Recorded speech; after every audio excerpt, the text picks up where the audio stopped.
Trauma Therapist Podcast, episode 470.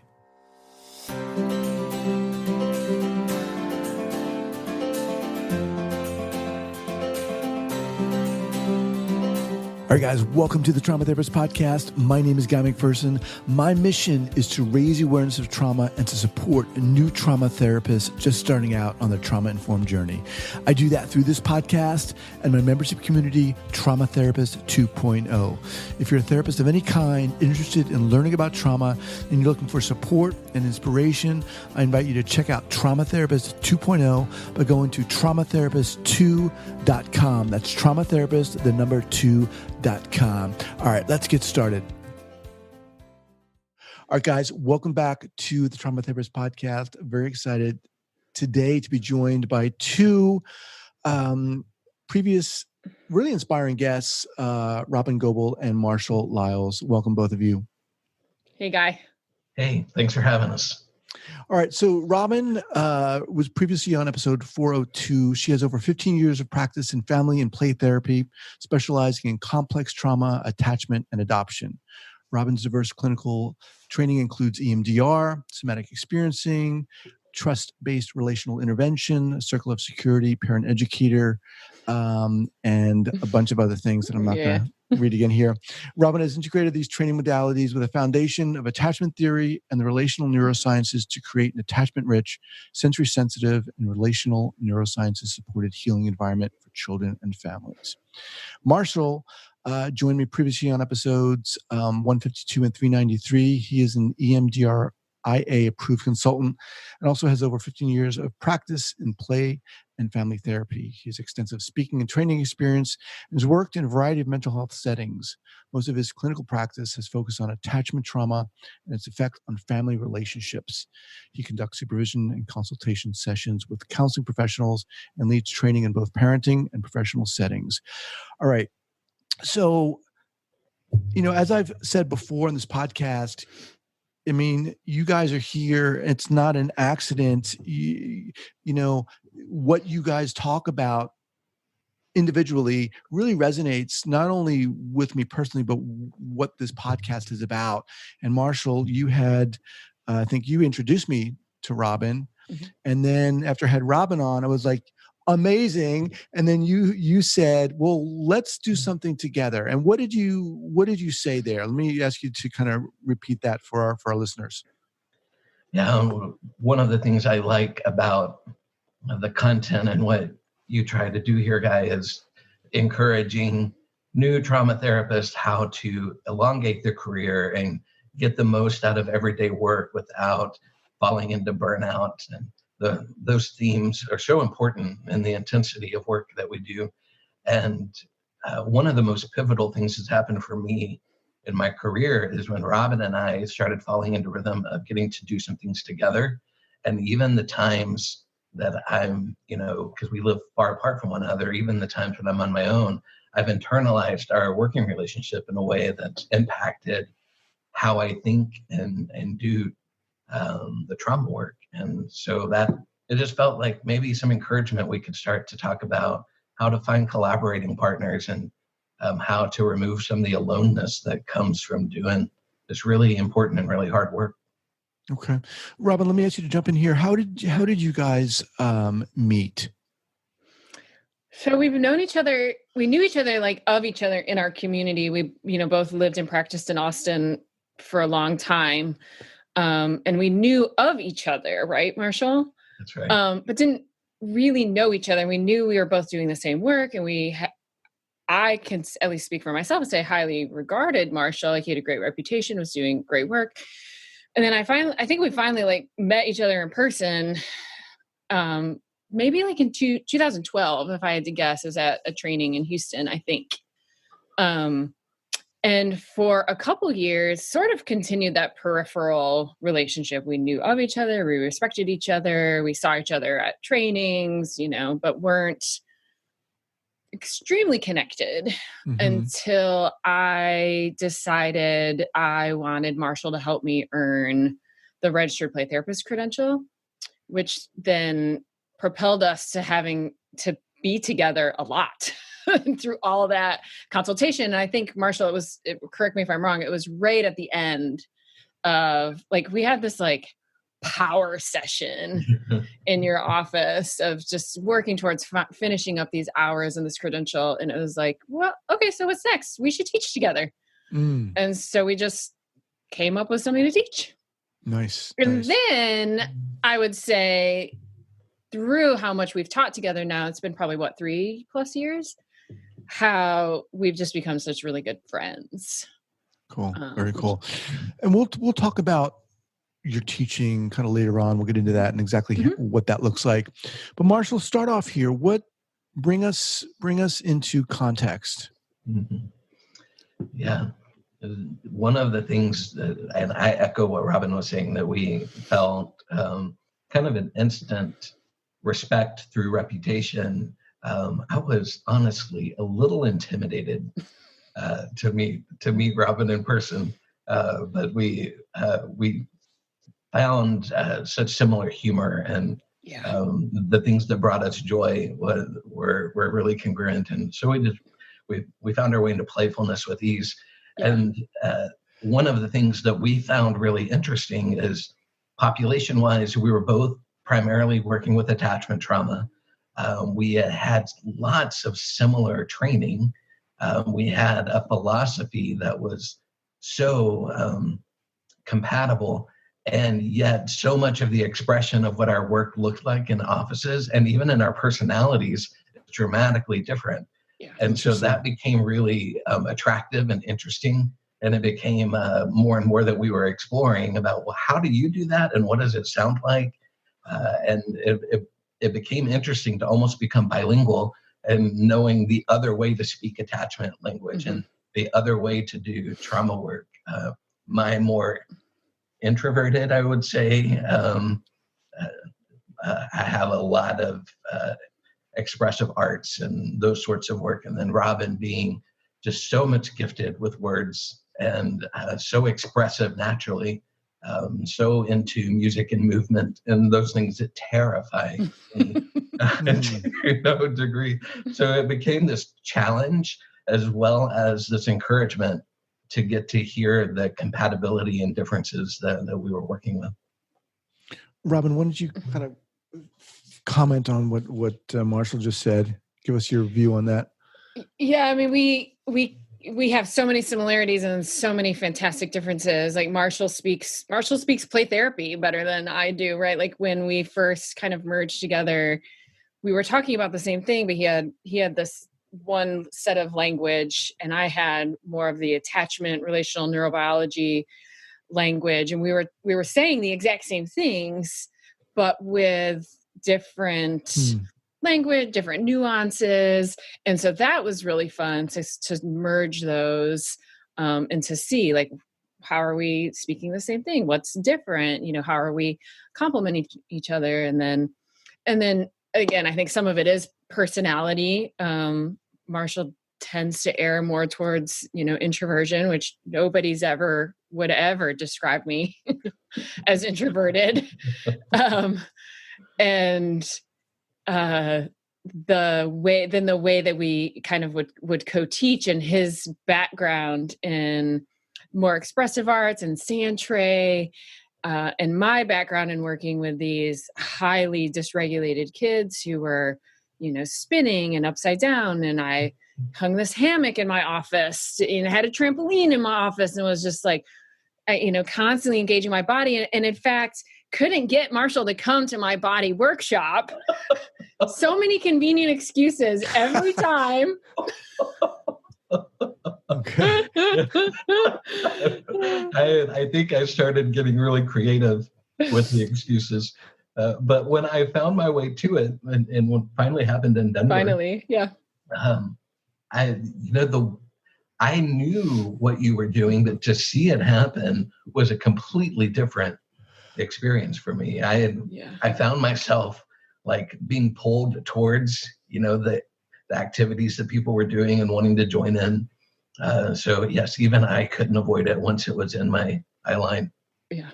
One of the things that I think is really fascinating, and I just want to pull this out for our listeners, is, both of you talked about a shared philosophy, and this kind of underpinning of a commonality, and what you're kind of talking about is very similar, and yet they're being expressed in different ways. It's manifesting in different ways, and I think that's a really good lesson takeaway for our listeners who might be thinking, well, I'm really interested in play therapy or attachment therapy or whatever, and maybe it has to look a certain way, and that's, I think, there's a lot of freedom in what you're both saying. I really like that.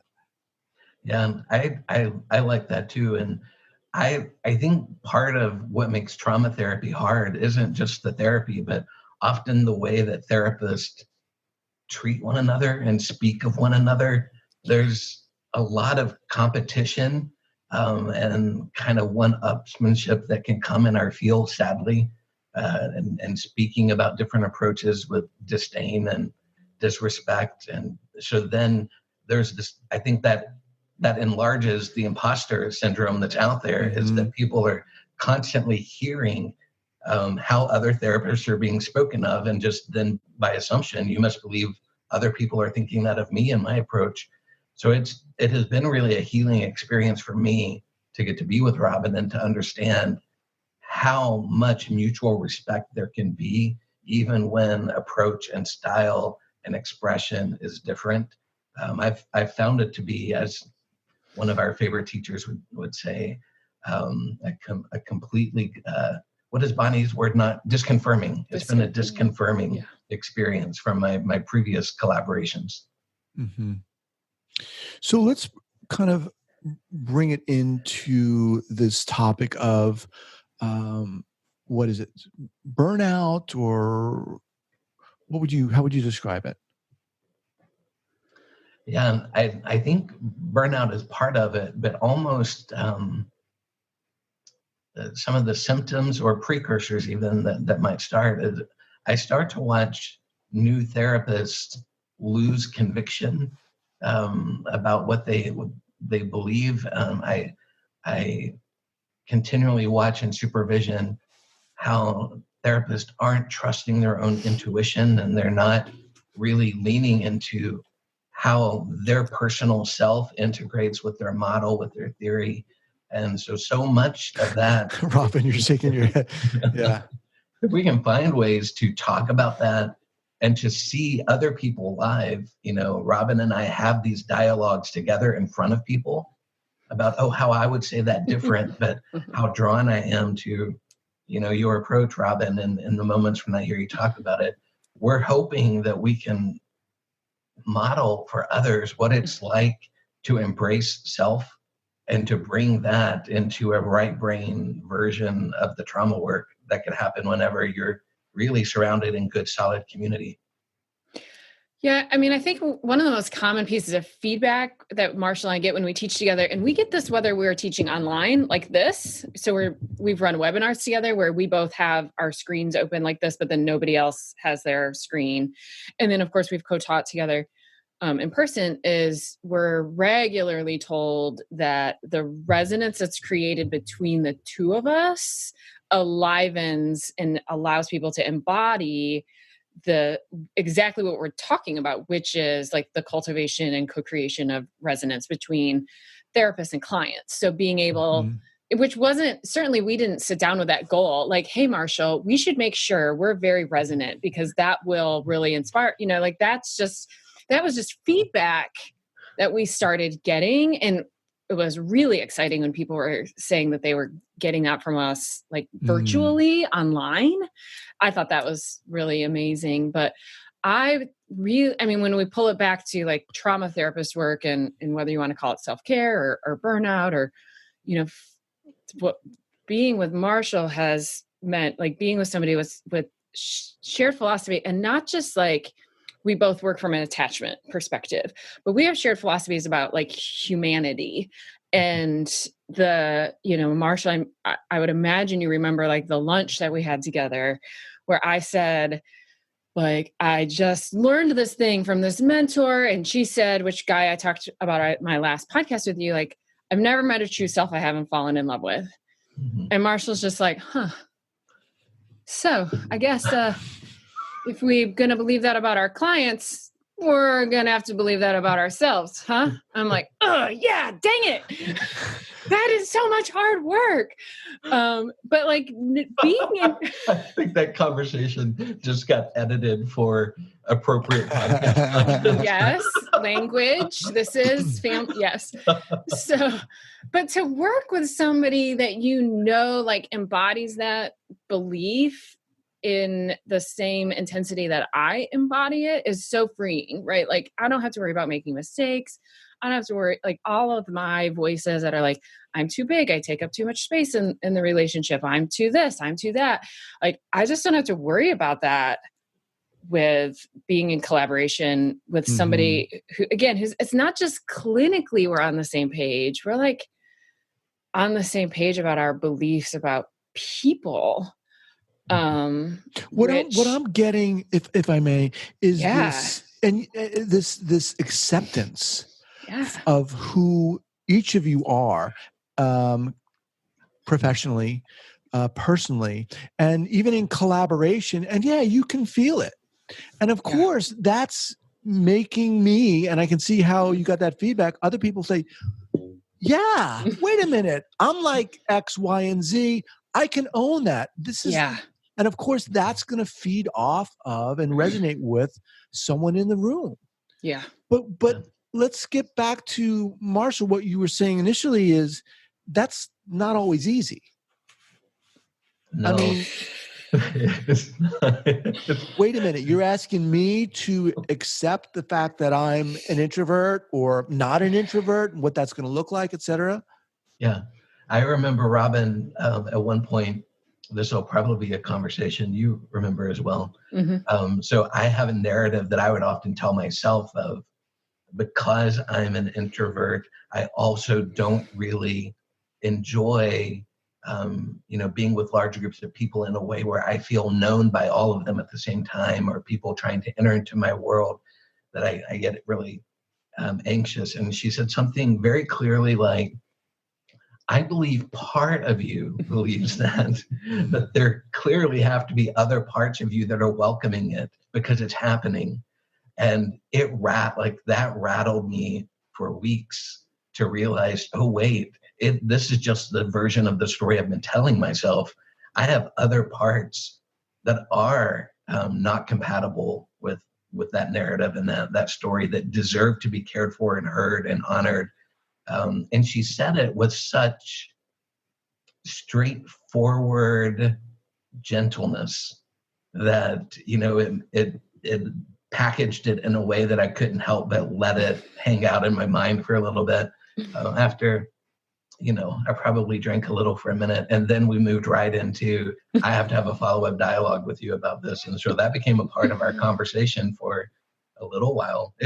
It's hard to let people see you in the moment, especially the parts of you that you feel like you have to cover up in order to be a good enough therapist. But then when you push through that, and the seeing and the being known that someone offers you professionally, that then allows you to see, oh, those parts I've covered up are going to make me a greater therapist.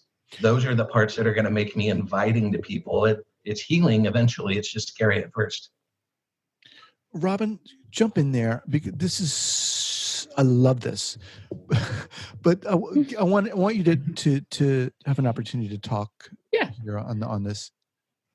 Well, I absolutely remember that conversation, and I remember a little bit of a risk, a little bit of like, listen, I'm sort of calling you on this narrative that you have for yourself, and also being able to self-reflect on like, man, this is so awesome that we have the strength in our relationship that we can say these things, and that I've had similar experiences that the feedback I get in the world is that I'm big, and I take up a lot of energy and a lot of space. And like, even at the beginning when Marshall said that he used to maybe feel a little intimidated by me, I had to have a little internal like self-soothing about like, that's not criticism. Because people always say that about me. I'm kind of intimidating. And I always hear that as, oh, I'm doing something wrong. That's so critical. And I'm like, that's not criticism. Like, Marshall would never criticize me like that. And so that allows me again to like pull in this new little narrative. And in general, I actually prefer to hang out with therapists who kind of match my energy a little bit more. And so being with Marshall in a way that we have more of a mismatch, I think has actually even been more healing. Like, we can be totally different. We can show up in the world in completely different ways. And that's wonderful. That's perfect. That's fantastic. We just get to be who we are. And then that's so beautifully reflected when we co-teach, because oftentimes there's parts of our group who are really connected with Marshall and really resonate with him and kind of his way of being. And then there's people who really resonate more with me. So we give these people this experience of, I think, being kind of seen and mirrored because we are so different from each other. How does this acceptance of what these parts, different parts of oneself, again, I'm putting myself in the position of the listeners here. How does that translate into the therapy room? I love that question. Yeah. Go for it, Robyn. I mean, my first thought is, how does it not, right? That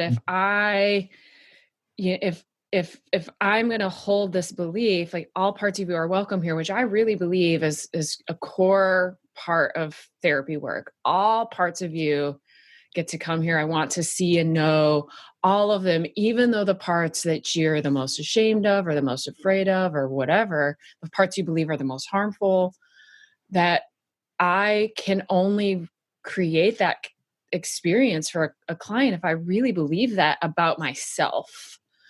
And if I'm going to believe that about myself, I have to come into contact with people who are mirroring that back to me. Like, that's not an isolating journey for me. That's something I've come into believing because of my experience with other people. And I really believe that that's a core philosophical piece that's different when you walk through, like, the threshold of my office or walk through into Marshall's office, that it's just so clear, even before it's explicitly stated. And I explicitly state that as well, that all parts are welcome. So for you, Robyn, specifically, I mean, we're talking about accepting these different parts of ourselves. And again, we're talking in part here about Dick Schwartz's work, right? IFS, internal family system, and parts work, et cetera. But okay, I'm listening to this podcast where you're telling me I need to accept, or I have to accept, this part of me that I don't like, this part of me that I'm ashamed of. I mean, this doesn't happen just like that. It sure doesn't. Marshall and I are both, I actually come to this more through the lens of, like, Bonnie Badenoch's Inner Communities work about parts. And absolutely, I actually would probably use the word compassion towards parts more even than acceptance. Like, that word just resonates with me more fully. And you're right. It's absolutely not, instant, oh, okay, I'm supposed to have compassion towards this part of myself that causes me a lot of pain, or causes people that I'm in relationship with a lot of pain, or I'm ashamed of how that part acts or behaves. That it is, there's a lot of work there. And for me, I've done a lot of that work with my own therapist, but truly I've done a lot of that work, like, in relationship with peers, in particularly Marshall, which then comes back and impacts the richness of the work that I've done in the therapy room. How have you done it in relationship with him? Well, sometimes we're just flat out talking about it, right? Like, there's a part of me that's afraid that if I take charge of this project, you're going to think that I'm really bossy, and you're going to get annoyed and irritated, and you're going to say, peace out, you don't want to work with me anymore. Right. And so we're just having these like, how can I know for sure that that's not going to happen? So we're straight up, like, using this language. And whenever we're noticing something coming up, or while we're co-teaching, like, oh, that part of me that gets really big and really energetic is feeling a ton of shame right now. Like, I'm having huge vulnerability, like, hangover from this. And then we talk about it. I'm hearing safety within this relationship too. Yeah. Which is big. I mean, it's interesting, we're talking at one time about your relationship and kind of using that as a model for how the qualities of that can be really beneficial for not just new therapists, but all therapists, and how that can translate into the room. I mean, I just love this topic because I feel it makes me feel free, and it makes me feel, and I love the way you made that distinction between attachment and compassion. There is a difference there, and it's just like, okay, I can have compassion about this particular part of me. Yeah. Mm-hmm. And, sometimes I think it even goes a step further of, can I then eventually get to enjoyment of that part?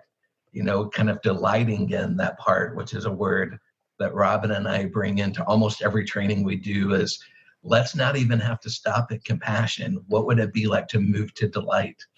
And how could we get there? And that, as Robyn said, we both are such advocates for therapists doing their own therapy, for doing the work in their own families, for being in consultation.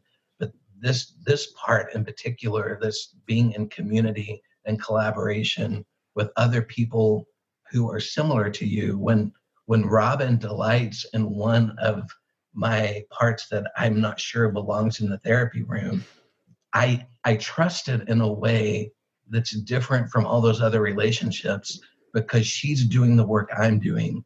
And it brings a little bit more of an instantaneous permission to lean into that a little bit more when I'm alone with the client, because I know she understands more quickly what I'm trying to communicate about being a therapist. And it's brought some freedom in the journey towards delight that I think I'd been looking for a long time.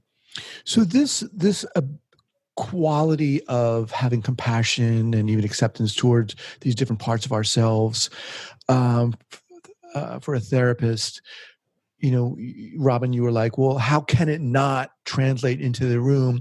But let's dial in further and talk specifically about working with someone who's been impacted by trauma. What does that mean for a client who's been impacted by trauma? What does that mean to be sitting with someone who has compassionate for these different parts of themselves? What is that going to look like? How is that going to literally translate to the therapy? Mm-hmm. Well, so we wanted to do a little kind of left brain neuroscience-y talk. I mean, compassion is a part of an integrated state of the nervous system.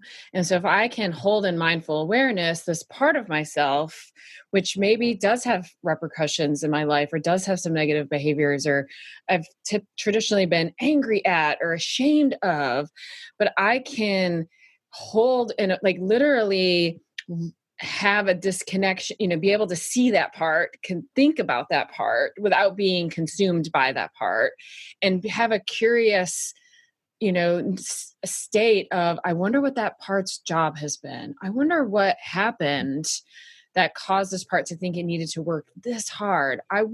This part knows there's consequences, but it still believes it's needed. And so what's driving that? And to shift into this curious, compassionate state of the nervous system is, from a neurobiological language, like shifting into a state where now integration is possible. And widening that window of tolerance and integrating these dissociated parts of self only is possible when we're in an integrated state. And now I, as the therapist, have to have done my own inner work, because without question, we're going to be implicitly triggered by what's happening for our clients. And if I get too triggered where I'm losing my own integration, I can't hold that curious, compassionate, integrated space in the therapy room. And the only way to really be able to do that is to have done my own work, so that I can maybe see a part come alive, like, ooh, I really resonate with this client on this thing, but I'm seeing it come alive. I'm holding it in compassion, and I'm staying integrated, which then allows my client's nervous system to just sort of kind of gently move towards integration, because we all always are. What do you think, Marshall? Yeah, it reminds me of a subject we spend so much time on But when we talk about rupture and repair, the less a therapist knows themselves, the more likely they are to bring rupture into the therapeutic relationship without noticing it. And then we lose all that wonderful opportunity for repair, which is when the most modeling of acceptance and compassion and delight have been, as you say, enlivened in the room. And so I think it's these dialogues outside of the room that then bring that integrated therapist into the room who's more self-aware and then can hold and notice whenever ruptures show up, which I think is probably the most misunderstood topic for new trauma therapists who think they're meant to avoid ruptures at all costs, instead of just saying, I acknowledge ruptures have to happen because we're imperfect humans, and my job is to notice them without freaking out and to welcome the repair opportunity that shows up. I think that's a big part of how this work outside of the room starts to translate into the trauma client. Do you guys teach a course on this stuff? What do we do, Robyn? I'm thinking to myself, if you do, damn, this is amazing. Well, Robyn, why don't you talk about that? I mean, we've done an online course similar to what Marshall just talked about, and we have a 3-day course that we call Embodying the Neurobiology of Attachment, which is very different from your typical like therapist training, and that you don't go to learn tools and techniques, you go to become to be in a space where you can do self-exploration. And we we work to create safety and then kind of aliven and welcome these parts into the room in the training. And then we do work to come into contact with them and have compassion with them and share them with, somebody who can hold these parts. And then we weave that in with like didactic information, as well as, okay, well, this is great. So this is all fantastic, but what does it actually mean in the therapy room? So we weave that all together. And then we're going to try our hands at a longer 5-day intimate retreat experience this summer, where we hope to just expand further this idea of the inner community. And we're all coming into this work with our own inner parts, and the ways that we allow those to be useful in the therapy room instead of kind of hindering is by growing in relationship with our inner community, but doing it in community, that it's not work to do alone. It's work to do with other people who are also embodying the, like, all parts are welcome here, belief. So the short answer is yes, we do teach this. It's fun. I just want to remind everyone that I'm speaking with Robyn Gobbel and Marshall Lyles. I'll have their information linked up here at the show notes page at the traumatherapistpodcast.com. So kind of circling back, with kind of newer therapists in mind, even newer trauma therapists in mind, is this a challenge? Is this something that is not taught out of the gate? Is not what would you say to that? Oh, new therapists come out of grad school, understandably so left-brained. Yeah. Everything has been so information heavy. They've been graded repeatedly. And so there's this performance element that's necessarily a part of getting a degree. And so it is a tough invitation to immediately let that go and to then believe that it's really the right brain presence that's going to be the most impactful aspect of healing that clients have. And so I do think new therapists often have a tough ask when, people like us show up and say, okay, now we're going to switch all that around. All of that is wonderful. Know your theory so it becomes intuitive. And now you need to know yourself in order to bring it alive in the room. It's not always immediately welcomed. And I think I mean, as I said before on this podcast, I was a classic example of that. You know, when I went back to graduate school, I was kind of an older student, and I had been in therapy. I kind of thought I had done my work, you know, so I was that person who was just trying to consume all that information because I thought that was going to be that which made me, you know, the best therapist that I could become at the time.